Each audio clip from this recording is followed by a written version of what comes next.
नमस्कार, EDUSAT lecture में आप सबका स्वागत है। मित्रों, हेल्थ केयर में आज हम लोग चर्चा करेंगे जॉइंट पेन के बारे में। जॉइंट्स पेन यानी जोड़ों का दर्द, जिसे माना जाता है कि ये बुढ़ापा का बीमारी है। सामान्य तौर पर बुढ़ापा में ही होता है, लेकिन आजकल खान पान में बदलाव और रहन सहन में के बदलाव के कारण देखा गया है कि युवावस्था में भी हो रहा है। तो लेकिन साइंस डेवलप किया है, साइंस में जो उपकरण आए हैं उससे हम लोग जांच सकते हैं। थोड़ा जांच के बाद हम लोग उसका कारण को पता कर सकते हैं और उसका निदान भी है।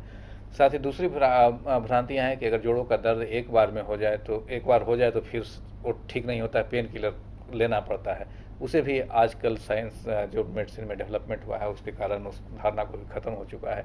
तो हम लोग ये देखने की कोशिश करेंगे कि जोड़ों के दर्द के कितने प्रकार हैं, कैसे होता है, उसका निदान क्या है और कैसे इससे बचा जा सकता है। इन सभी बातों पर आज चर्चा होगी और चर्चा के लिए स्टूडियो में हैं डॉक्टर हेमंत गोपाल। आप कंसल्टेंट हैं, दिल्ली के जाने माने अस्पताल में आप कंसल्टेंट हैं और इनका स्पेशलाइजेशन है आर्थराइटिस और रिमेटोलॉजी।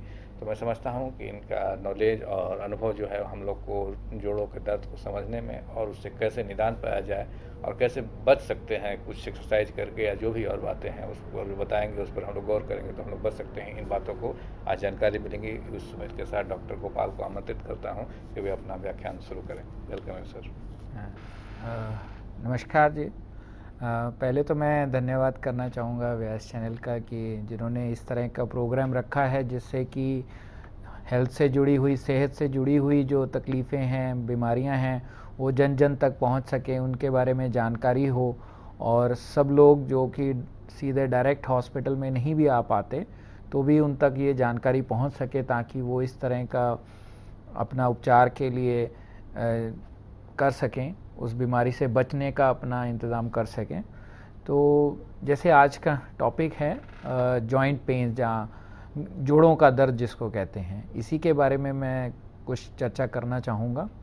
जोड़ों का दर्द अगर देखें तो अगर भारत में देखें तो जितने भी अभी स्टडीज़ हुई हैं उसमें देखा गया है कि करीब 100 में से 20% लोगों को कुछ ना कुछ तकलीफ़, जोड़ों का दर्द इस तरह का रहती है प्रॉब्लम।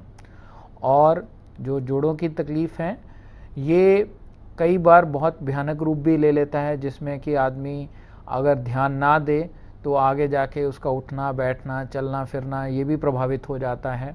और कई लोग आपने देखा होगा कि इवन बेड रिडन हो जाता है, मतलब बिस्तर से भी उठना मुश्किल हो जाता है।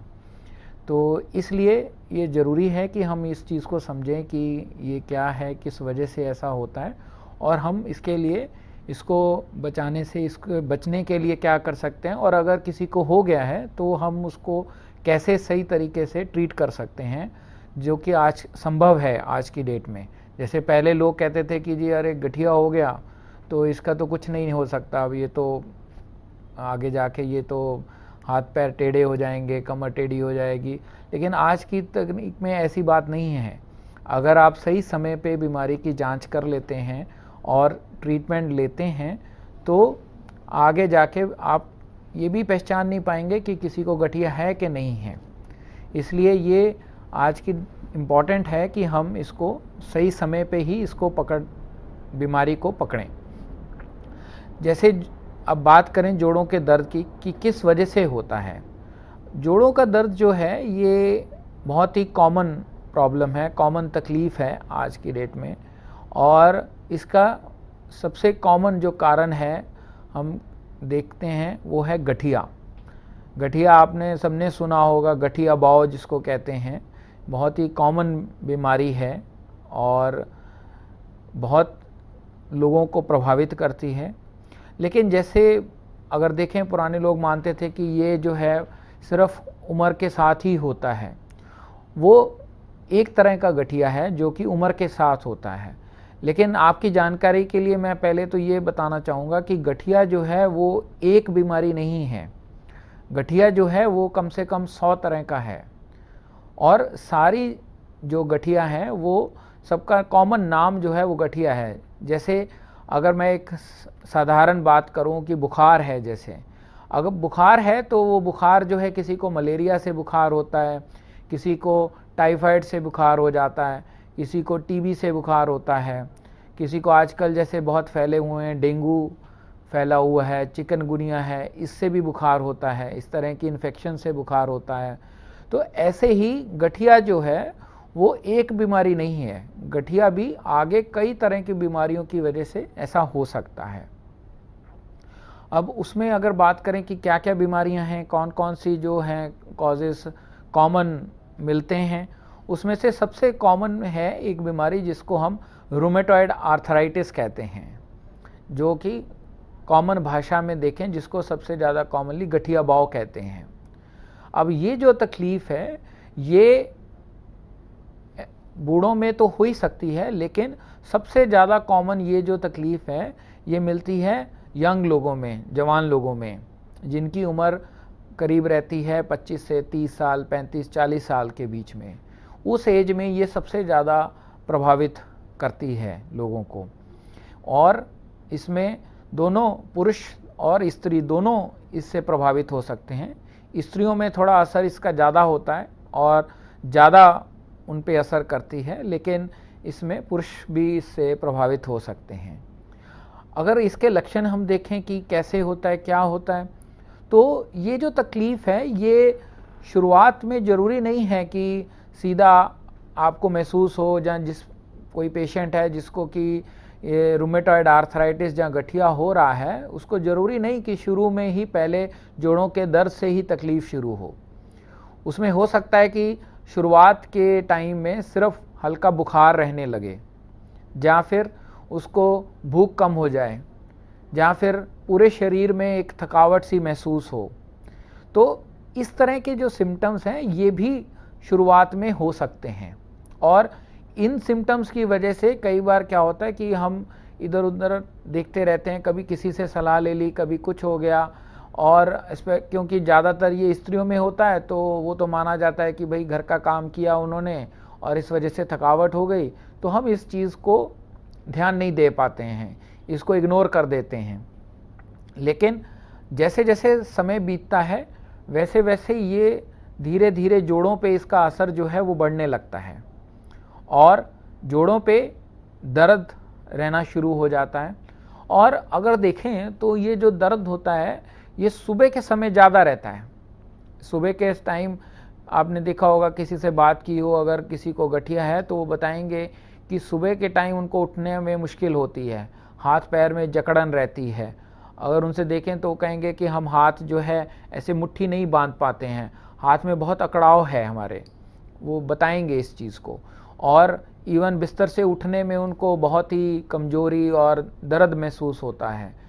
लेकिन जैसे जैसे, और शुरू में आधा से 1 घंटा तक उनको नॉर्मल जो रूटीन का काम है, अपना बाथरूम जाना है, अपना ब्रश करना है, कुछ सामान उठाना है, इन सब में भी उनको तकलीफ़ ज़्यादा महसूस होती है। लेकिन जैसे जैसे दिन बढ़ता है वैसे वैसे उनकी जो तकलीफ़ है वो कम हो जाती है। तो ये एक बड़ा इम्पॉर्टेंट लक्षण है इस बीमारी का, जिससे कि हम बीमारी को जल्दी पकड़ सकते हैं। अगर किसी को इस तरह के सिम्टम्स महसूस हो रहे हैं कि उनको सुबह उठते ही इस तरह की परेशानी है, इस तरह का शरीर में अकड़ाव है, इस तरह की जकड़न महसूस होती है, तो उन्हें ज़रूर सलाह लेनी चाहिए कि इसमें क्या है कि जल्दी ही अर्ली स्टेज में ही बीमारी हम पकड़ सकते हैं, बीमारी को बढ़ने से रोका जा सकता है। एक बार बीमारी बढ़ जाती है, जोड़ों पे असर आ जाता है, तो फिर उसको वापस करना तो मुश्किल है। लेकिन इसीलिए पर्पस ये है कि हम इसको जितना जल्द से जल्द हो सके उसमें पकड़ें, और फिर धीरे धीरे पहले सिर्फ जोड़ों में इस तकलीफ़ से दर्द रहता है, फिर जोड़ों में सूजन भी आने लगती है। अब कहाँ कहाँ सूजन आ सकती है? ये सूजन आ सकती है हाथों में, ये जितने की हाथों की गांठें हैं, ये वाली सारी गांठें, ये इनमें, और हाथों के पूरे बाजू के जोड़ जो हैं पूरे इनमें, सब जगह। पैरों में भी ऐसे ही, घुटनों में, टखनों में, नीचे पैरों की उंगलियों में, इन सब में भी सूजन आ जाती है।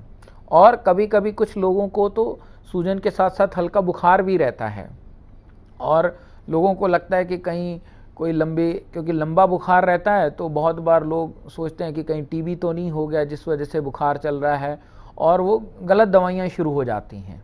लेकिन इसमें अब बहुत अच्छे हमारे पास टेस्ट ऐसे आ गए हैं, जहाँ पहले जैसे बहुत मुश्किल होती थी, ऐसे लोगों को जब तक पूरा गठिया सामने नहीं आ जाता था, जोड़ सूज नहीं जाते थे, तब तक बीमारी पकड़ में नहीं आ पाती थी।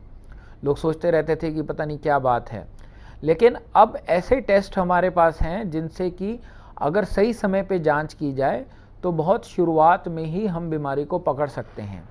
जैसे मैंने बताया, शुरू में जब सिम्टम्स होते हैं, जहाँ जो लक्षण होते हैं, वो ज़रूरी नहीं है कि सबको जोड़ों में दर्द हो, कईयों में हल्का बुखार या भूख की कमी, इस तरह के ही सिम्टम्स हैं। उस समय भी अगर हम टेस्ट करके देखें तो बहुत बार बीमारी को उसी स्टेज में पकड़ा जा सकता है, और अगर हम सही तरीके से टेस्ट करें तो बीमारी का निदान बहुत जल्दी संभव है। और एक बार बीमारी का निदान हो जाए तो इससे घबराना नहीं है।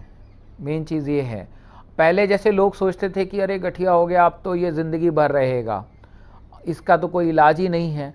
आज की डेट में भी बहुत मरीज मेरे पास ऐसे आते हैं, वो कहते हैं, वो इतने घबराए होते हैं क्योंकि सब लोगों से उन्होंने यही सुना होता है कि गठिया हो गया अब तो ये ज़िंदगी भर तुम्हारा पीछा नहीं छोड़ेगा, ये तो अब ज़िंदगी भर की बीमारी साथ में लग गई है। तो ऐसा नहीं है। मैं आपको यही बताना चाहता हूँ कि आज की डेट में इस तरह की बीमारियों का पूरा इलाज संभव है, और अगर हम सही समय पे दवाई शुरू कर लें तो किसी को पता भी नहीं चल पाएगा कि गठिया की बीमारी किसी को है या नहीं है। इतना तक आप बिल्कुल नॉर्मल आप रह सकते हैं, और ये आज की मॉडर्न साइंस से या जो आप नई नई दवाइयाँ आई हैं उन सब से ये चीज़ें संभव हैं। तो मेरा सबसे इम्पॉर्टेंट पर्पज़ यही है आपको बताना कि इस बीमारी से घबराएं नहीं, इसका इलाज करें। इलाज करने से वो कंट्रोल में रह सकती है और बिल्कुल आप स्वस्थ जीवन जो है व्यतीत कर सकते हैं इसके साथ भी। अब दवाइयों की अगर बात करें, इसमें पहले क्या था कि सिर्फ पेन किलर्स होती थी, दर्द की दवाइयाँ होती थी जो कि रोज़ खा ली, जितनी देर दवाई का असर रहा उतनी देर आदमी ठीक महसूस करता था, लगता था कि कोई तकलीफ़ ही नहीं है शरीर में, और वो अपना काम किया, सब कुछ किया। उसके बाद जैसे ही दवाई का असर कम हुआ वो दोबारा से तकलीफ़ फिर शुरू हो गई। तो इस तरह की जो पेन किलर्स हैं, आज की डेट में भी बहुत लोग जिनको इस तरह की जानकारी नहीं है, लेकिन वो सिर्फ कहीं से उनको किसी ने बता दिया कि ये दर्द की दवा है, ये खाओ इससे ठीक रहेगा, वो खाने से वो दर्द टेम्परेरी ठीक रहता है, कुछ घंटों के लिए ठीक रह सकता है, लेकिन उससे बीमारी रुकती नहीं है। हमारा काम ये है कि हमने बीमारी को जड़ से कंट्रोल करना है ताकि वो आगे ना बढ़ सके, और जड़ से कंट्रोल करने के लिए अब हमारे पास बहुत ही अच्छी और बढ़िया दवाइयाँ अवेलेबल हैं, संभव है जिससे कि पूरा इलाज सही तरीके से हो सके। अब उसमें जो दवाइयाँ हैं वो दो प्रकार की हैं। दवाइयों में एक तो हैं जो कि गोलियों की फॉर्म में आती हैं, टैबलेट्स जो रहती हैं, और सबसे पहले हम इलाज जो है उन्हीं गोलियों से करते हैं, टैबलेट से किया जाता है। और बहुत अगर 100 लोगों को ये तकलीफ़ है तो आप मान के चलिए कि 90% लोग सिर्फ नॉर्मल जो हम टैबलेट्स देते हैं उन्हीं से पूरी तरह अच्छा कंट्रोल हो जाता है दवाई का, और इसमें बहुत ज़्यादा समय नहीं लगता है। कुछ ही दिनों में, कुछ ही हफ्तों के अंदर अंदर आदमी ठीक महसूस करने लगता है। उससे जो सुबह की जो थकावट, दर्द रहता है वो कम होने शुरू हो जाता है। जो जोड़ों में सूजन आई होती है, जोड़ों में जो दर्द होता है वो धीरे धीरे कम हो जाता है, और भूख बढ़ने लगती है, आदमी ठीक महसूस करने लगता है, उसका खान पान ठीक हो जाता है, नॉर्मल चलना फिरना, जो रूटीन की जो एक्टिविटी में जिस दर्द की वजह से कमी आई थी वो सब ठीक होने लग जाता है, और आदमी अपना पूरा एक नॉर्मल जीवन जो है व्यतीत कर सकता है। अब इसमें दूसरी प्रश्न जो आता है नॉर्मली जो लोग पूछते हैं कि इसमें डॉक्टर साहब दवाई कब तक खाना है। अब दवाई की अगर बात करें कि ये जो दवाइयाँ हैं ये बहुत बार हो सकता है कि हमको थोड़ा लंबे समय के लिए लेनी पड़े, क्योंकि ये जो तकलीफ़ें हैं ये गठिया बौव जो है ये लंबी चलने वाली तकलीफ़ है। और इसमें ऐसा नहीं है कि हमने आज दवाई शुरू की, हम कहें कि जी हमने 2 हफ्ते दवाई खा ली, हमने 4 हफ्ते दवाई खा ली और अब हमने दवाई बंद कर दी तो दवाई से बीमारी तो जा नहीं रही। लेकिन ऐसा नहीं है, इसमें कई बार दवाई थोड़ा लंबा लेना पड़ता है, लेकिन दवाई लंबी लेने से भी बीमारी बिल्कुल कंट्रोल में रहता है। जैसे आपने देखा होगा कि कई शुगर के मरीज होते हैं, डायबिटीज़ के मरीज हैं, उन लोगों को भी दवाई लंबी लेनी पड़ती है, लेकिन अगर डायबिटीज़ का मरीज दवाई प्रॉपर लेता है तो बिल्कुल ठीक रहता है। ऐसे ही इसमें दवाई अगर प्रॉपर तरीके से ली जाए, डॉक्टरी सलाह से, जब तक डॉक्टर ने बताया है तब तक ली जाए तो बिल्कुल ठीक रहा जा सकता है। अब इसमें दूसरा प्रश्न ये आता है कि लोगों के मन में ये आता है कि दवाइयों के अपने नुकसान हो सकते हैं, अपने उनके साइड इफ़ेक्ट्स हो सकते हैं, और अगर दवाई लंबी लेनी है तो उनका खर्चा बहुत होगा। तो इसमें 2-3 चीज़ें हैं जो मैं आपको बताना चाहूँगा। पहली बात तो ये है कि गठिया में जो मैंने बताया इस तरह की जो टैबलेट्स वाली या गोलियों वाली जो ट्रीटमेंट है वो महंगी नहीं है और काफ़ी सस्ता इलाज है इनका और बहुत ही अच्छा है। इवन सस्ता होने के बावजूद भी इस ट्रीटमेंट से आदमी बिल्कुल ठीक रह सकता है। जहाँ तक रही बात साइड इफ़ेक्ट्स की, साइड इफ़ेक्ट्स अगर मैं कहूँ तो साइड इफ़ेक्ट ऐसी चीज़ है, क्योंकि ये दवाइयाँ हैं तो साइड इफ़ेक्ट्स की पॉसिबिलिटी अगर मैं कहूँ 100% हम कहें कि कोई भी मेडिसिन सेफ़ है, ऐसा तो नहीं है। लेकिन जो मेडिसिन्स हम यूज़ करते हैं वो सारी मेडिसिन्स मार्केट में आने से पहले, हमारे यूज़ करने से पहले उन पे बहुत सारी रिसर्च हुई होती है, उन पे बहुत लोगों पे पहले ट्रायल किया जाता है, उसकी जांच की जाती है कि इनसे साइड इफ़ेक्ट्स होने की कोई पॉसिबिलिटी तो नहीं है। और वो मार्केट में ये सारी चीज़ें तभी लॉन्च की जाती हैं, जब मार्केट लोगों के यूज़ करने के लिए वो तभी आ पाती हैं जब कंफर्म हो जाता है कि ये सेफ़ हैं दवाइयाँ।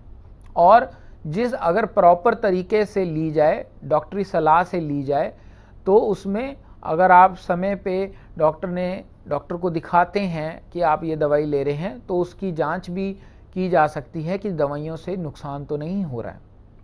और डॉक्टरी सलाह के साथ अगर ये दवाई ली जाए तो इसमें साइड इफ़ेक्ट्स होने का जो रिस्क है, जहाँ साइड इफ़ेक्ट्स हैं वो ऑलमोस्ट 0 के बराबर रहते हैं, क्योंकि हमारे पास इस तरह की सुविधा रहती है कि हम अगर किसी को साइड इफ़ेक्ट्स होने का डर भी है, जहाँ कोई उस तरह के लक्षण हमको लगते हैं, तो हम उसको बहुत जल्दी पकड़ सकते हैं।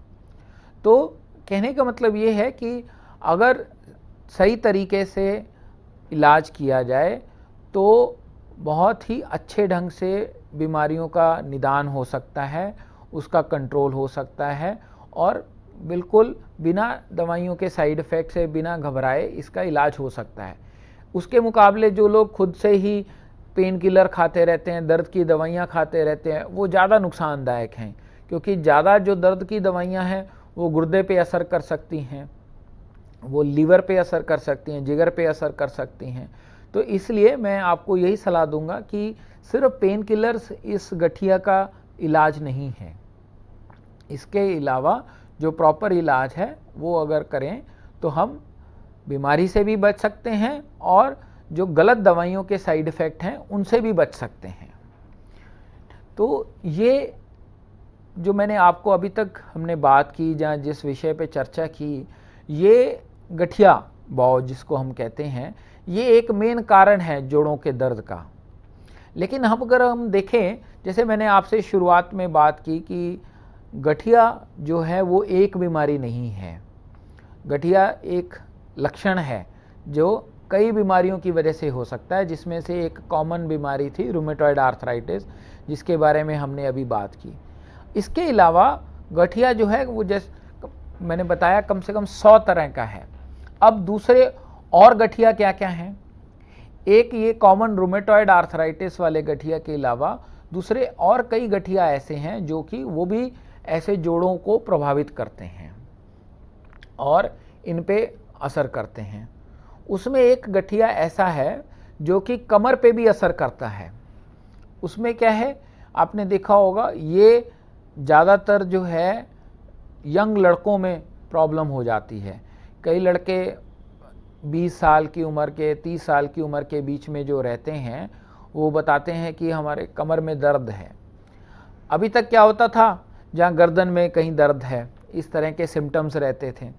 लेकिन क्या होता था कि लोग कहते थे कि हमने कुछ वज़न उठा लिया होगा, कुछ भार उठाया होगा, तो उस वजह से ये कमर का दर्द हो गया है, और वो कोई मल्हम लगा ली उन्होंने, जहाँ उसके लिए भी दवाई खा ली, तो उस वजह से वो ऐसे ही चलता रहता था और बीमारी का ना तो निदान हो पाता था और बीमारी धीरे धीरे बढ़ जाती थी। और आपने देखा होगा कि जैसे जैसे उम्र बढ़ती थी, कई लोगों का कमर पे असर आने की वजह से उनका शरीर आगे को ऐसे झुक जाता है। ऐसे आपने देखा होगा, ऐसे झुके हुए मिलते हैं, जब गर्दन उनकी ऐसे टाइट हो जाती है, उनसे बात करेंगे आप तो वो गर्दन ऐसे हिला नहीं पाते हैं, बिल्कुल उनका मूवमेंट नहीं हो पाता है। तो ये भी एक तरह का गठिया है जिसको हम कमर का गठिया बोलते हैं, और ये भी इस तरह का, ये भी बहुत कॉमन तकलीफ़ है। पहले क्या था कि इस तरह की तकलीफ़ की जानकारी लोगों को कम थी, लोग इस बीमारी को जानते नहीं थे, और ना ही इसके लिए कोई हमारे पास टेस्ट था जिससे कि हम इसकी पकड़ सकें जल्दी। जब बीमारी बढ़ जाती थी, जब कमर झुक जाती थी, तब बीमारी लोगों को समझ में आती थी कि अरे तो गठिया हो गया है। लेकिन आज की डेट में अगर हम देखें तो ये जो कमर का गठिया है, इसको भी हम बहुत अर्ली फेज़ में, बहुत ही जल्दी, जहाँ पे शुरुआती फेज़ है बीमारी का, वहीं पे हम इसको भी पकड़ सकते हैं।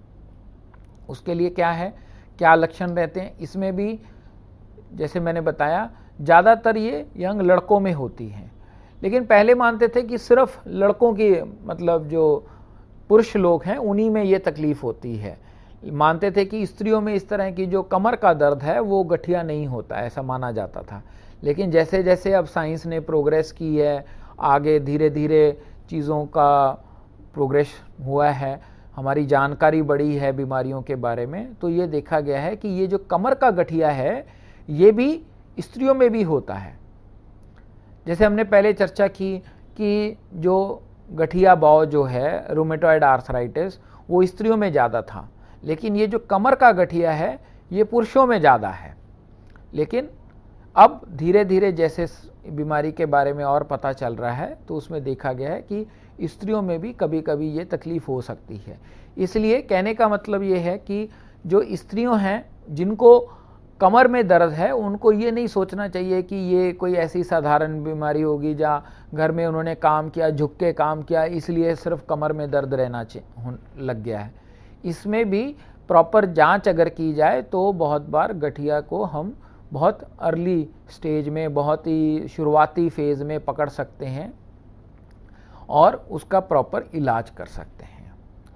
जहाँ तक इलाज की बात की, जैसे मैंने गठिया बौं के बारे में बात की थी कि इनके लिए एक इलाज है हमारे पास गोलियों की फॉर्म में, जो हम टैबलेट्स देते हैं और उनसे बीमारी धीरे धीरे जड़ से कंट्रोल होना शुरू हो जाती है।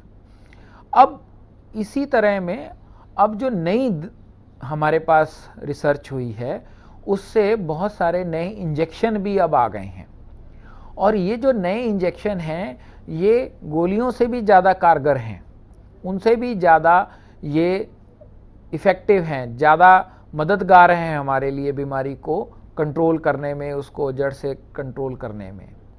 लेकिन अभी क्या है कि पहले हम टैबलेट से ही कोशिश करते हैं कि उनसे ही इलाज किया जाए।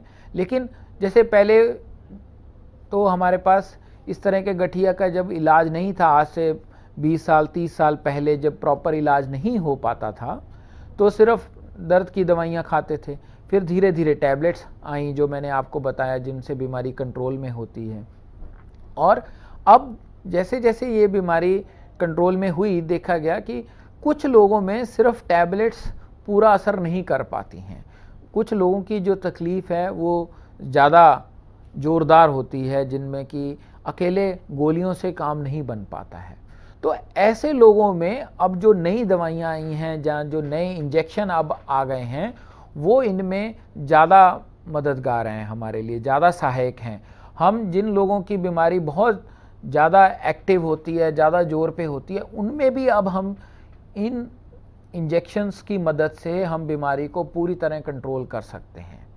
तो ये एक बहुत ही आज की साइंस से एक बहुत अच्छी देन है कि हम भयानक से भयानक जो गठिया है, जहाँ जो ऐसा गठिया जो पहले जिसका इलाज बिल्कुल भी संभव नहीं था, आज की डेट में हम उसको पूरी तरह से कंट्रोल कर सकते हैं। उसको हम अपने से एकदम नॉर्मल पूरा जीवन व्यतीत कर सकते हैं। अच्छा, ये रही बात गठिया की, जैसे मैंने बताया। इसके अलावा और भी गठिया के कई किस्म हैं, लेकिन जोड़ों का दर्द जो है वो मैं आपकी जानकारी के लिए अगर बताऊं तो जोड़ों का दर्द हमेशा गठिया नहीं होता है। गठिया एक कॉमन कारण है जोड़ों के दर्द का, लेकिन जोड़ों में दर्द जो है ये और भी कई बीमारियों से हो सकता है। अगर उनकी बात करें कि और ऐसी क्या क्या बीमारियां हैं, अगर आज के परिप्रेक्ष्य में देखें तो पिछले कुछ सालों से बहुत सारे ऐसे बीमारियां हैं जो कि बड़ी कॉमन हो रही हैं। आपने देखा होगा आजकल डेंगू बहुत फैला हुआ है, चिकनगुनिया फैला हुआ है। इस तरह की जो इन्फेक्शन है, बुखार वाली जो बीमारियां हैं, इनमें भी बहुत लोगों को जोड़ों का दर्द रहता है और बहुत भयानक दर्द होता है। कई लोगों को उठना बैठना मुश्किल हो जाता है। लेकिन यह है कि जब दर्द होता है साथ में बुखार आता है, तो अब इनके लिए भी टेस्ट हैं हमारे पास, जिनसे कि हम डेंगू का, चिकनगुनिया का निदान बहुत जल्दी कर सकते हैं। और इस तरह की जो जोड़ों के दर्द होते हैं वो टेम्परेरी होते हैं, थोड़ी समय के लिए रहते हैं और कुछ दिनों के बाद ट्रीटमेंट से जैसे जैसे बीमारी अंदर से ख़त्म होती है, डेंगू ठीक होता है, तो जोड़ों का दर्द भी उनके साथ धीरे धीरे ठीक होना शुरू हो जाता है। तो जैसे मैंने पहले बात की गठिया की, जो कि कई बार लंबा चलता है, लेकिन ये जो इन्फेक्शन की डेंगू से, चिकनगुनिया से जो दर्द है वो लंबा नहीं चलता है, वो थोड़े समय के लिए रहता है, कुछ दिनों तक हो सकता है। कुछ लोगों में जब बुखार ख़त्म हो तो उसके साथ ही जोड़ों का दर्द भी ख़त्म हो जाए। कुछ लोगों में हो सकता है कि बुखार ख़त्म होने के कुछ दिन बाद तक इस तरह का जोड़ों का दर्द चलता रहे, लेकिन इसमें भी घबराने की बात नहीं है। ये समय के साथ ये और प्रॉपर अगर इलाज किया जाए तो उससे ये जो जड़ दर्द है इसको जड़ से ख़त्म किया जा सकता है, ये बिल्कुल ठीक हो जाता है। तो ये गठिया के साथ रही जो कॉमन इन्फेक्शंस हैं जिनकी वजह से ऐसा होता है। अब और आगे अगर बात करें हम, तो कई ऐसी बीमारियां हैं जो कि आपने देखा होगा, थायराइड की बीमारी है। अब थायराइड की बात करें अगर, तो थायराइड जो है वो हमारे गले में एक ग्रंथि होती है जहाँ से कि पूरे शरीर को कंट्रोल किया जाता है। और देखा गया है कि अगर ये ग्रंथि अगर ज़रूरत से कम काम करे, या ज़रूरत से अगर ज़्यादा काम करे, तो ऐसी बीमारियों में भी जोड़ों का दर्द हो सकता है। अब इसकी पहचान कैसे हो? इसमें देखा गया कि कई लोगों को आपने देखा होगा कि गले में गांठ बन जाती है, तो जिसको हम मेडिकल लैंग्वेज में गॉइटर कहते हैं। ऐसे गले में गांठ बनी होगी, कईयों में आपने देखा होगा। और अब तो धीरे धीरे कम हुआ है, लेकिन पहले बहुत था जिसमें कि आयोडीन की कमी हो जाती थी, तो फिर इसीलिए भारत सरकार ने नमक में ही आयोडीन मिला के देना शुरू किया, जिससे कि गॉइटर की कमी हुई। लेकिन आजकल खान पान के चेंज होने से या इन्फेक्शन ऐसे होने से और कारणों की वजह से भी जो थायराइड की बीमारियां हैं वो बहुत बढ़ गई हैं।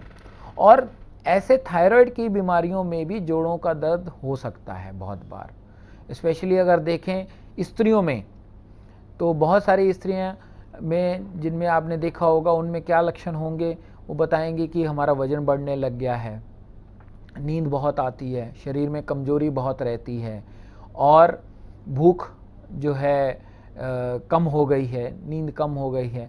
तो जो इस तरह के लक्षण होते हैं और उनमें अगर जोड़ों का दर्द रहता है तो उसमें थायराइड की भी तकलीफ हो सकती है, और थायराइड जांच करने से हम उसका प्रॉपर निदान और प्रॉपर ट्रीटमेंट कर सकते हैं।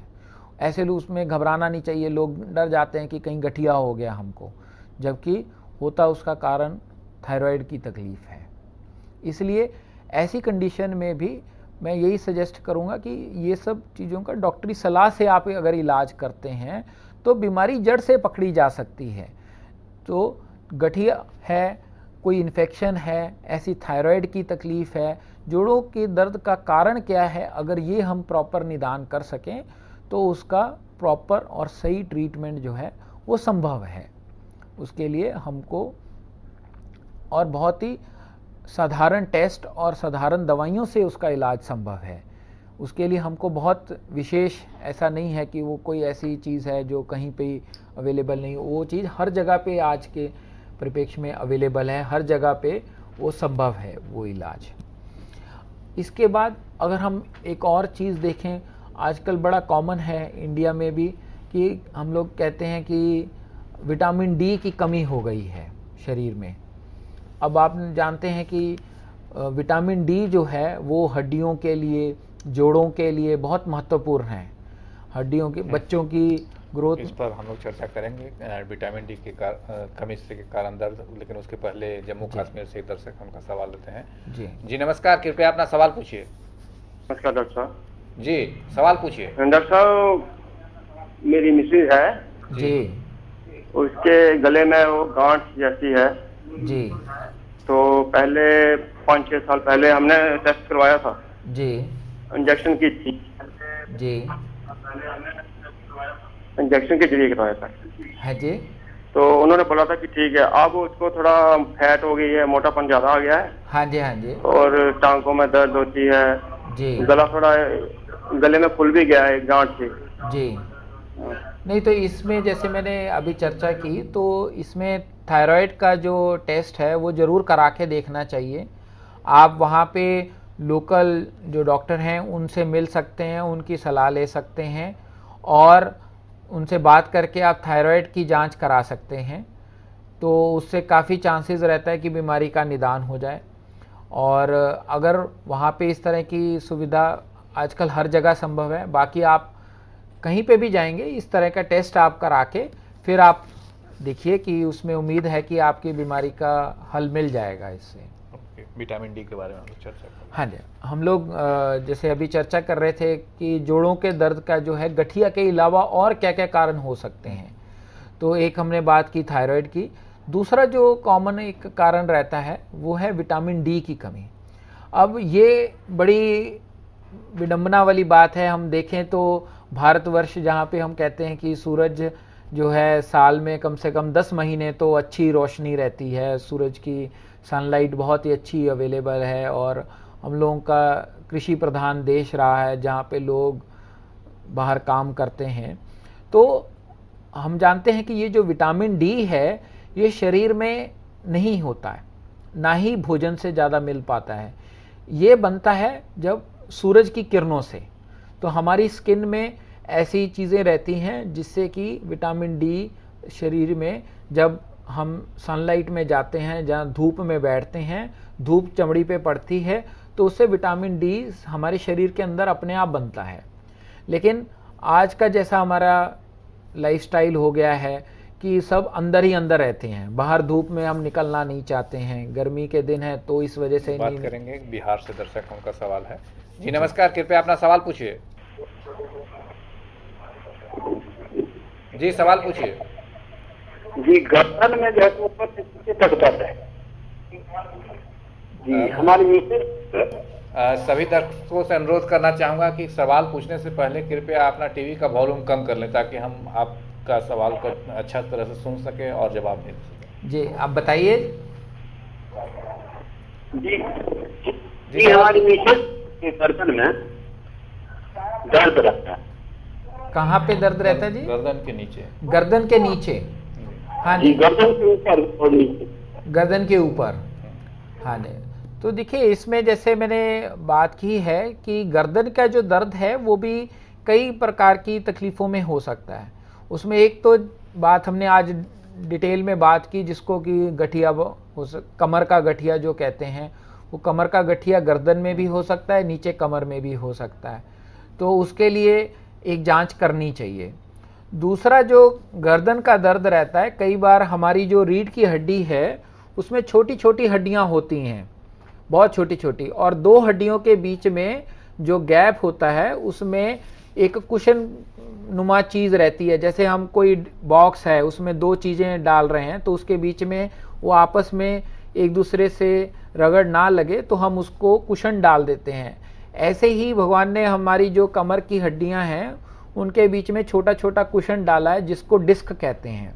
तो कई बार तो उनकी जो डिस्क की प्रॉब्लम होती है उससे भी, मैं उम्र जान सकता हूँ कितनी है उनकी? संपर्क टूट गया। अच्छा, तो इसमें जो डिस्क की प्रॉब्लम है वो भी एक पॉसिबिलिटी रहती है, तो उसके लिए भी टेस्ट करा के देखना चाहिए।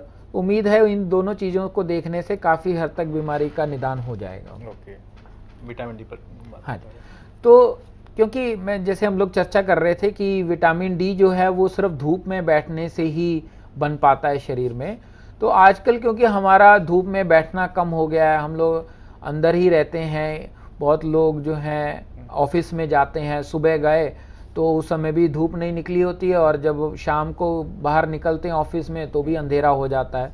तो इस वजह से विटामिन डी की जो कमी है वो बहुत हो गई है कॉमन।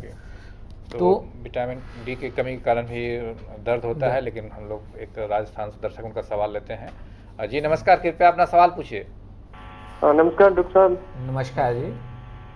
डॉक्टर साहब, जब हम खाना खाते हैं ना जी, तो कभी कभी यहाँ रुकावट सी महसूस होती है। रुकावट? हाँ सर। अच्छा जी, तो क्या ज्यादा नहीं होती, थोड़ी बहुत होती है। कहाँ पे? कहाँ रुकावट क्या लगता है? चेस्ट पे। चेस्ट में। अच्छा देखिए, ऐसा है कि ये जो चेस्ट में खाने से प्रॉब्लम होती है, इसमें हमको 3 मेन चीज़ें हैं जिस पे ध्यान देना चाहिए। जो छाती का दर्द है या जो चेस्ट का पेन है, उसमें एक इम्पॉर्टेंट चीज़ होती है कि कोई हार्ट की प्रॉब्लम ना हो, दूसरा रहता है कि कोई फेफड़ों की तकलीफ़ ना हो, और तीसरा होता है कि हमारी जो खाने की जो नली है उसमें दिक्कत ना हो, और चौथा रहता है कि हमारी जो मांसपेशियां हैं छाती की उनमें कोई तकलीफ़ ना हो। तो ये 4 मेन कारण हैं जिनकी वजह से छाती में दर्द हो सकता है। अगर आपका मेन दर्द जो है वो खाने के साथ ही होता है या खाने के बाद होता है, तो ऐसे में जो खाने की जो नली है उसमें काफ़ी चांसेस होते हैं कि या तो उसमें कोई सूजन है या उसमें एसिडिटी की प्रॉब्लम है। तो इसमें प्रॉपर जो है आप डॉक्टर से मिलके उसका इलाज करवा सकते हैं, उसमें संभव है इसमें इजीली। बाकी अगर कोई ये हमको लगता है कि जोड़ों ये खाने की नली बिल्कुल ठीक है या कोई हार्ट की ऐसी प्रॉब्लम नहीं है, तो फिर उसमें जो है, जो मैंने बताया कमर का गठिया जो रहता है, जो गर्दन और इस हिस्से को अफेक्ट करता है, फिर उसके बारे में भी आप आगे निदान करवा सकते हैं मिलके डॉक्टर से। ओके, छत्तीसगढ़ से भी एक सवाल है, उनका सवाल लेते हैं। जी नमस्कार, कृपया अपना सवाल पूछिए। हाँ सर। जी सवाल पूछिए। हाँ सर, मेरी मम्मी की कमर में कुछ समय से दर्द बना हुआ है सर कमर में। उनकी उम्र कितनी है जी? और मम्मी की उम्र है लगभग अभी 35 साल की है। अच्छा जी, तो कब से है उनको ये तकलीफ? उसको लगभग 2-3 साल हो गया। 2-3 साल हो गया। बच्चेदानी का ऑपरेशन हुआ था, तब से बना हुआ है। तो वो क्या उन्होंने कमर में इंजेक्शन देके एनेस्थीसिया दिया था या बेहोशी कैसे की थी उन्होंने? कोई कमर में इंजेक्शन वगैरह भी लगा था? हाँ, कमर में खैर इंजेक्शन लगता रहता है सर, जैसे कुछ प्रॉब्लम होता है तो। अच्छा, और सुबह उठते हैं उस समय तकलीफ ज़्यादा होता है या शाम को ज़्यादा रहता है तकलीफ? हाँ, शाम को ज़्यादा रहता है तकलीफ। शाम को ज़्यादा रहता है। तो इसमें ना देखिए, इस तरह के जो तकलीफ है, इसमें मैंने जैसे अभी बात की कि विटामिन डी की जो कमी है, जहाँ थायराइड की जो कमी है, ये 2 महत्वपूर्ण कारण हैं। जिस तरह के आपने सिम्टम्स बताए, इन दोनों की मैं सजेस्ट करूंगा कि आप जांच कराएं और प्रॉपर उससे निदान हो सकता है। तीसरा इसमें एक इम्पॉर्टेंट चीज़ है कि एक हम कमर का उनका एक्सरे आप करा के देखें और डॉक्टर से उसके बारे में सलाह लें कि अगर कोई कमर के नीचे जो हड्डियां हैं जहाँ जो कमर के गठिए की मैंने बात की वो भी इस चीज़ से क्लियर हो सकता है। ओके, विटामिन डी के बारे में और हाँ जी, तो हम लोग जैसे बात कर रहे थे तो इस वजह से क्योंकि सन का एक्सपोजर नहीं होता है, हम लोग धूप में नहीं बैठ सकते हैं, तो आजकल बहुत कॉमन हो गया है कि विटामिन डी की कमी हो गई। अब विटामिन डी जो है ये एक तरह का बहुत ही, ये इसका जो नाम अगर मैं इसके बारे में थोड़ा सा चर्चा करूं तो विटामिन डी एक विटामिन नहीं है जैसे इसका नाम है विटामिन डी। विटामिन बहुत तरह के हैं, ए बी सी ऐसे करके ई तो, लेकिन जो विटामिन डी है वो एक तरह का हार्मोन है। जैसे हमने बात की थायराइड भी एक तरह का हार्मोन है, ऐसे ही विटामिन डी भी एक हार्मोन है। और उसकी कमी से शरीर में दर्द, जोड़ों, चर्चा करेंगे। मध्य प्रदेश से दर्शक उनका सवाल लेते हैं। जी नमस्कार, कृपया सवाल पूछिए। हेलो जी हाँ सर, डॉक्टर साहब बोल रहे? जी बताएं। मैं कह रहा था हमारी माता जी को हाथ में दर्द होता है। अच्छा जी, एक ही तरफ हाथ में दर्द लगा है? करके कोहनी तक पहले होता था, अब थोड़ा नीचे भी हो गया है। एक ही तरफ रहता है, दोनों तरफ है? एक ही तरफ सर, अपने राइट हैंड पे, राइट साइड में। हाँ सर। सोते समय ज्यादा होता है क्या दर्द? दर्द तो सर होते ही रहता है, मतलब कितनी पेन किलर गोलियां दे दी है मगर कोई फर्क नहीं पड़ता उससे। अच्छा, तो ये बताएं कि उनका वजन ठीक है, जहाँ बढ़ रहा है ऐसा कोई है? उनका वजन 90 है सर। हाँ, तो धीरे धीरे बढ़ रहा है क्या और वजन अभी? नहीं सर, बढ़ता नहीं है, मगर क्या है कि 90 पर है और थोड़ा हेल्दी है और मतलब हाइट कम है, ज्यादा मतलब हाइट मीडियम है। हाँ, नहीं इस तरह का जो आपने बताया ना, ये बड़ा अच्छा आपने प्रश्न किया कि इसमें कई बार क्या होता है कि जो हमारी कलाई है इस हिस्से में जिन लोगों का वजन ज़्यादा होता है तो ये इस तरह का सिर्फ गठिया की वजह से नहीं, कमर में दर्द, जहाँ कलाई में जो दर्द है, कई बार इस हिस्से में वजन ज़्यादा होने की वजह से यहाँ पे नस दबने लगती है इस हिस्से की, और इस हिस्से की नस दबने की वजह से भी पेन, दर्द महसूस होता है। और हम लोग सोचते रहते हैं कि ये सिर्फ गठिया है और सिर्फ पेन किलर्स खाते रहते हैं, लेकिन इसके लिए अगर आप इस हिस्से की नस की भी जांच होती है जिसको एनसीवी टेस्ट कहते हैं हम, अगर आप वो एनसीवी टेस्ट कराएं और उससे नस की जांच हो जाए तो उम्मीद है कि बीमारी का निदान और उसका फिर आगे ट्रीटमेंट किया जा सकता है। सो विटामिन डी कई चीज़ों का संग्रह हाँ है। जी, तो विटामिन डी जो है, क्योंकि जैसे मैंने बात की ये हार्मोन है, तो विटामिन डी अकेला पहले जैसे मानते थे कि सिर्फ हड्डियों से लिंक है इसका, आज के परिप्रेक्ष्य में देखा गया कि ऐसा नहीं है, ये सिर्फ हड्डियों से जुड़ी हुई चीज़ नहीं है, ये इसका लिंक शुगर से भी है, हमारे ब्लड प्रेशर के कंट्रोल से भी है, हमारी मानसिक संतुलन से भी है, बॉडी का जो इम्यून सिस्टम है, बीमारियों से जो शरीर में लड़ने की जो ताकत है, कीटाणुओं से जो लड़ने की ताकत है, उन सब से भी विटामिन डी का लिंक है।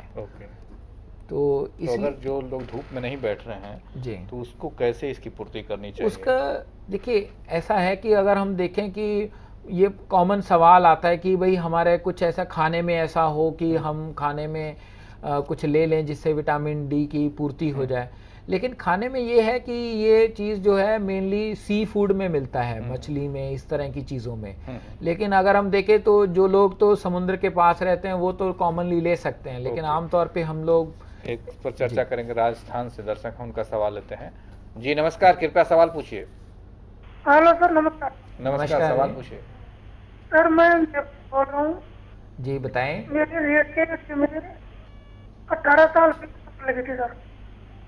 आपकी आवाज़ क्लियर नहीं है जी, बताएं क्या कह रहे हैं? सर मैं 18 साल पहले पोर्टुगाल से घर गया था तो मैं रीढ़ में चोट लग गई। रीढ़ में दर्द रहता है जी?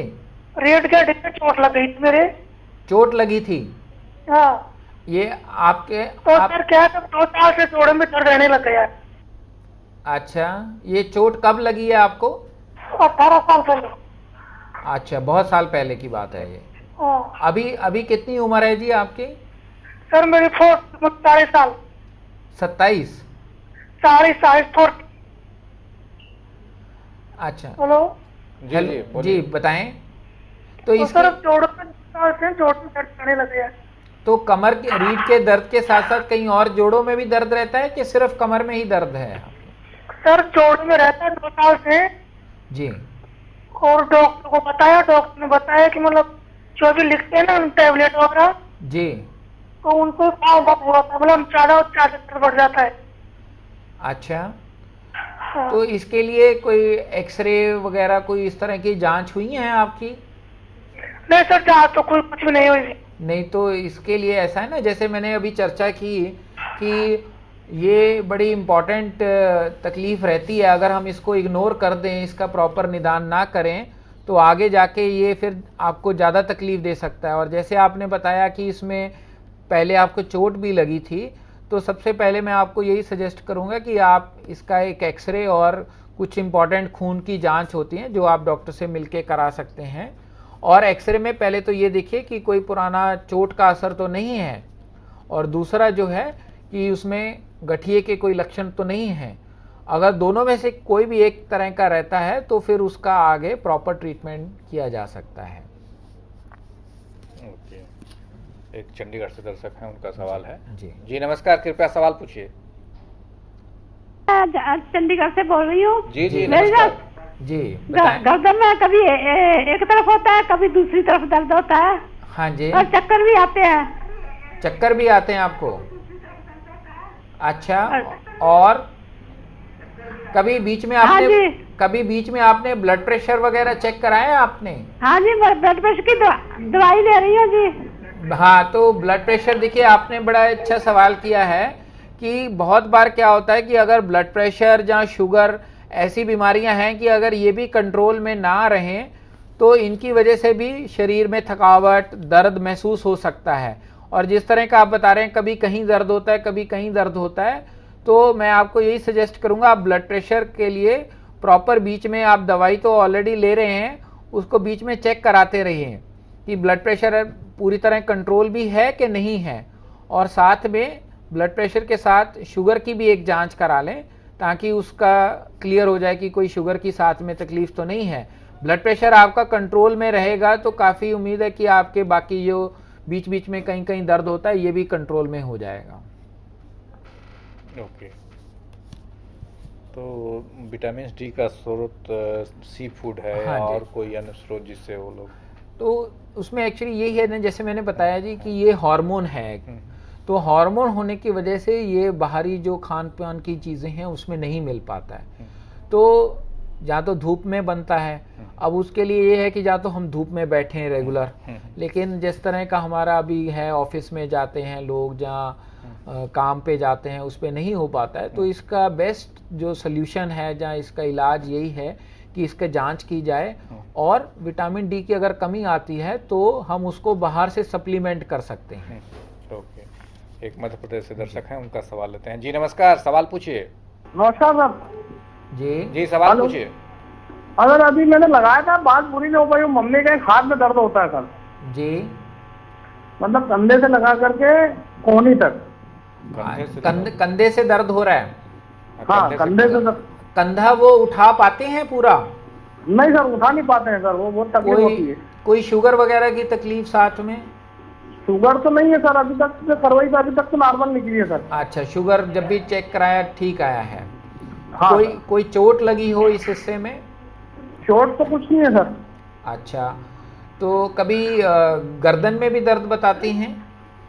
गर्दन के पीछे मतलब थोड़ा सा नीचे तक वो दर्द होता है। अच्छा, देखिए कई बार जिस तरह का आप बता रहे हैं कि तकलीफ जो होती है वो गर्दन से शुरुआत होती है। हमारी जो रीढ़ की हड्डी है, यहाँ से सारी नसें निकलती हैं जो कि पूरे हाथों में आती हैं, और उम्र के साथ, जैसे मैंने पहले भी चर्चा की कि गर्दन में थोड़ा डिस्क की प्रॉब्लम से कई बार नस पे दबाव पड़ जाता है, और नस पे दबाव होने की वजह से वो दर्द पूरा कंधे में और नीचे पूरे हाथ में महसूस होता है। तो मैं आपको यही सजेस्ट करूंगा कि पहले तो आप एक गर्दन का एक्सरे करा लें, और एक कंधे का साथ में एक्सरे करा लें और उससे क्लियर हो जाएगा कि जो दर्द है वो सिर्फ कंधे की वजह से है, जहाँ ऊपर गर्दन से तकलीफ है, तो उसके हिसाब से उसका प्रॉपर फिर इलाज हो सकता है। एक गर्दन में जो नस का बात है उसके लिए क्या है, क्यों होता है? देखिए, ये इसको हम लोग जो कॉमन, जैसे मैंने पहले चर्चा की थी कि एक तो गठिया रहता है, जो कमर का गठिया होता है, वो तो ज़्यादातर यंग लोगों में होता है, लेकिन जो एज के साथ जो बुढ़ापे में आता है, जहाँ आजकल जल्दी होने लग गया, इवन 40 साल की उम्र में, 45 साल की उम्र में, जो हमारी रीढ़ की हड्डी है उसके हड्डी के बीच में मनके रहते हैं और कुशन की तरह डिस्क रहती हैं, तो बहुत बार इनका जो बहुत ही फाइन बैलेंस होता है आपस में, और इनके बीच में जगह होती है जहाँ से नसें निकलती हैं। अगर इनका गैप थोड़ा सा भी आगे पीछे हो जाए, क्योंकि हमारा सारा दिन मूवमेंट होती है, हम झुक के काम करते हैं, वजन उठाते हैं, इन सब में गर्दन की मूवमेंट बहुत होती है, तो और उम्र के साथ जो डिस्क है वो भी घिस जाती है, तो उस वजह से नसों पे फिर दबाव पड़ने लगता है। एक जम्मू कश्मीर से दर्शक हैं, उनका सवाल लेते हैं। जी नमस्कार, सवाल पूछिए। नमस्कार सर। नमस्कार, सवाल पूछिए। डॉक्टर साहब, मेरे को भी पीठ में दर्द होती है। कहाँ पे जी दर्द? सर ये गर्दन के नीचे। अच्छा जी, अभी अभी कितनी तो उम्र मैं डॉक्टर के पास गया था सर। उम्र कितनी है जी आपकी? तो 36 है। ओके जी, बताएं। सर मैं के पास गया था, तो उन्होंने मेरी गर्दन एक बार आगे और एक बार पीछे करके बताया कि आपको सर्वाइकल की प्रॉब्लम है। जी जी। तो आप बाइक नहीं चलाएं जी। तो टैबलेट लेके दिए थे। अच्छा। तो टैबलेट मैंने खाया तो थोड़ा फर्क आ। अच्छा। उसके बाद दोबारा दर्द हो गई है।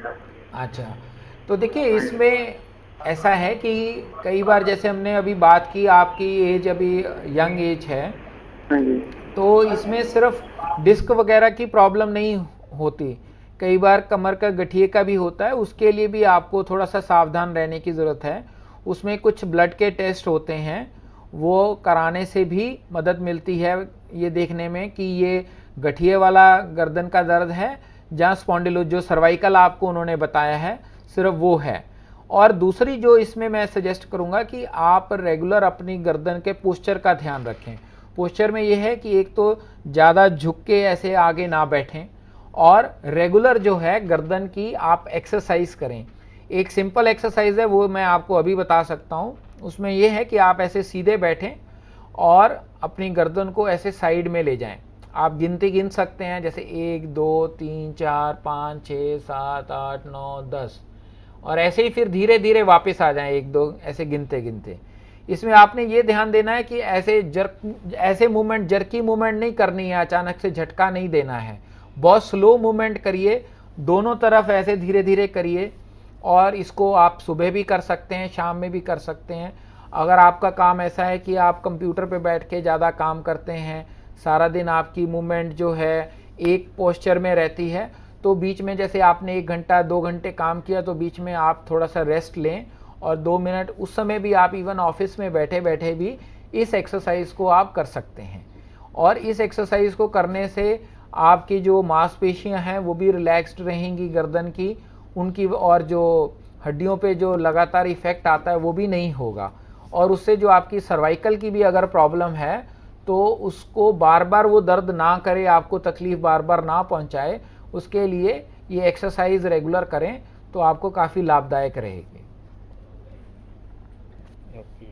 तो गर्दन के दर्द को लिए एक्सरे क्या होता है? एक्सरे और जो कुछ लोग लगाते हैं वो पहनने का देता है वो। हाँ, वो देखिए इसमें एक्सरे की है तो सिंपल जो एक्सरे है उसको हम एक्सरे सर्वाइकल स्पाइन कहते हैं, उससे पता चलता है। लेकिन आजकल अगर देखें तो आधुनिकीकरण होने की वजह से हमारे पास और भी टेस्ट अवेलेबल हैं, जैसे कि MRI है। तो MRI का क्या फ़ायदा है?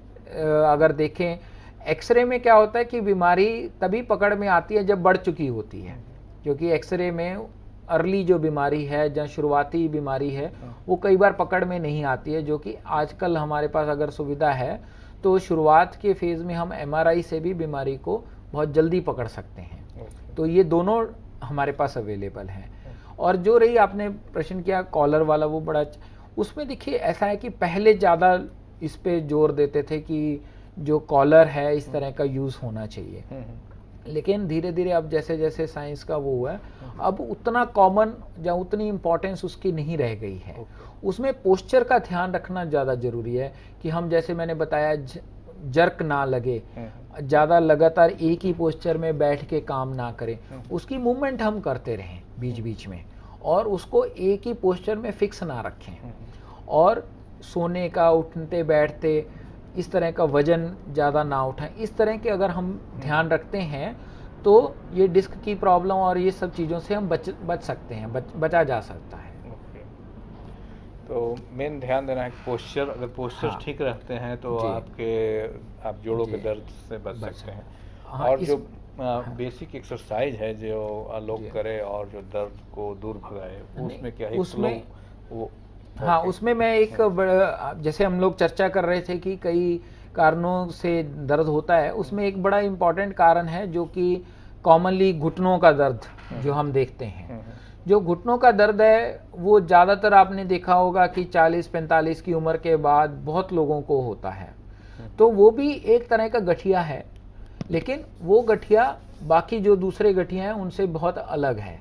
ये उम्र से होता है।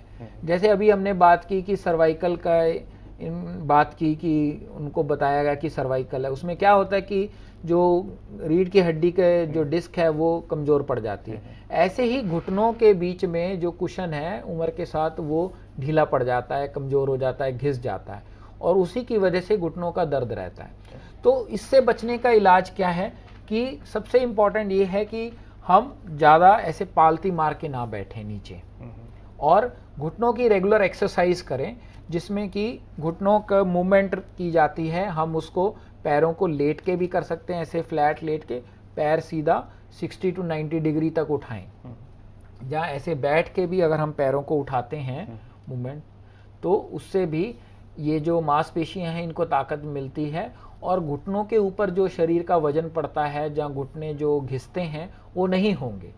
तो उससे हम घुटने की जो तकलीफ़ है, क्योंकि भारत में क्या है कि बहुत प्रचलन है कि हम सारे, हमारी धार्मिक प्रकृतियाँ, सारे चीज़ें जो हैं हम नीचे पालती मार के बैठ के ही करते हैं, वो हमारी सामाजिक वैसे व्यवस्था रही है, तो उसमें खराबी नहीं है। लेकिन ये ध्यान दें कि जिन लोगों को दर्द है वो ऐसे नीचे ना बैठें, ऐसे पालती मार के, और अगर रेगुलर एक्सरसाइज और इस तरह की चीज़ों का ध्यान रखेंगे तो उसमें घुटनों के दर्द से भी हम काफ़ी हद तक बच सकते हैं। ओके, तो एक लास्ट क्वेश्चन है करना चाहिए। कुछ लोग तो पेन किलर का यूज करते हैं, कुछ लोग मलहम यूज करते हैं, तो दोनों में क्या बेनिफिट है?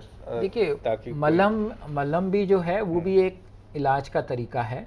जिन लोगों को बीमारी हल्की है, जहाँ जिनको जैसे कमर का दर्द है, घुटनों का दर्द है, और जिनकी टेम्परेरी प्रॉब्लम है, उनमें मलहम भी बहुत अच्छी कारगर है।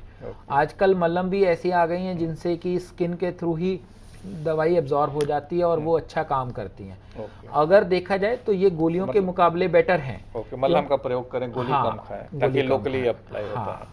तो मित्रों, इन्हीं शब्दों के साथ आज के व्याख्यान को यहीं विराम देते हैं, और यह कहते हैं कि हमारा उद्देश्य सिर्फ आप तक नॉलेज पहुंचाना है, उसके बारे में जानकारी पहुंचानी है, न कि इलाज करना। इलाज कराने से पहले ज़रूर आप चिकित्सक से मिलिए और जो सलाह दें उस पर आप उसको फॉलो करिए, तभी आपकी बीमारी ठीक हो सकती है। लेकिन आपको इससे अंदाज़ा मिल सकता है जानकारी से कि आपकी बीमारी किस हद तक है और कहाँ किसके पास जाए। तो इन्हीं शब्दों के साथ आप सबको धन्यवाद, और आपकी ओर से डॉक्टर हेमंत गोपाल को भी बहुत बहुत धन्यवाद, जिन्होंने काफ़ी अच्छी तरह से जोड़ों के दर्द के बारे में हम लोग को बताया। Thank you very much.